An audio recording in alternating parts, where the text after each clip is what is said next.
waxaan maanta halkan ku qabanay shirkan jiraayada xafiiska maayarka degmada Luqaya arrin ka dhacday ciidanka qaranka guutada tobnaad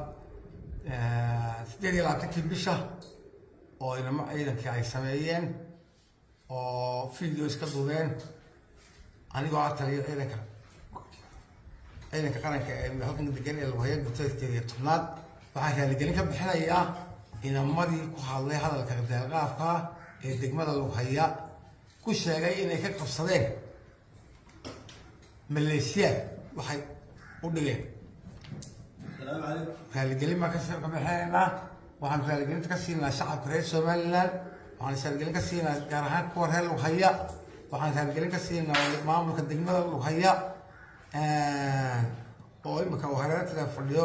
maayirkii magaalada iyo xogayihiisa intuba waxa kale oo shacabka u sheegaya reer Luqaya annagoo kamid ah shacabka reer Luqaya oo askartoodiya oo ciidankoodiya oo ciidanka markii horena Luqaya ka guuray oo xilligii dagaalku socday ka tagay maanta la ku soo noqday askarta dambiga ku qaaday direyskan la xiranahay askartu ay xiran tahay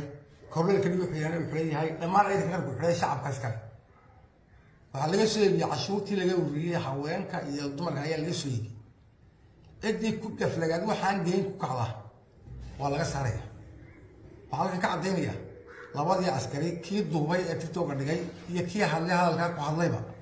in maxkamad la horgeynayo imikana ay halkaas ku silsileysay xarada ciidanka bari ka maalin aan qaadayo maxkamad la geynayo iyadoo hareeraha laga taagan yahay dambigoodana lagu qaadi doono oo ay ka sii mid ahaan doonaan ciidanka qaranka taas ayaan u cadeynayaa shacabka raaligelinta waa ka bixinaynaa wassalaamu calaykum waraxmatullaahi wabarakaatuh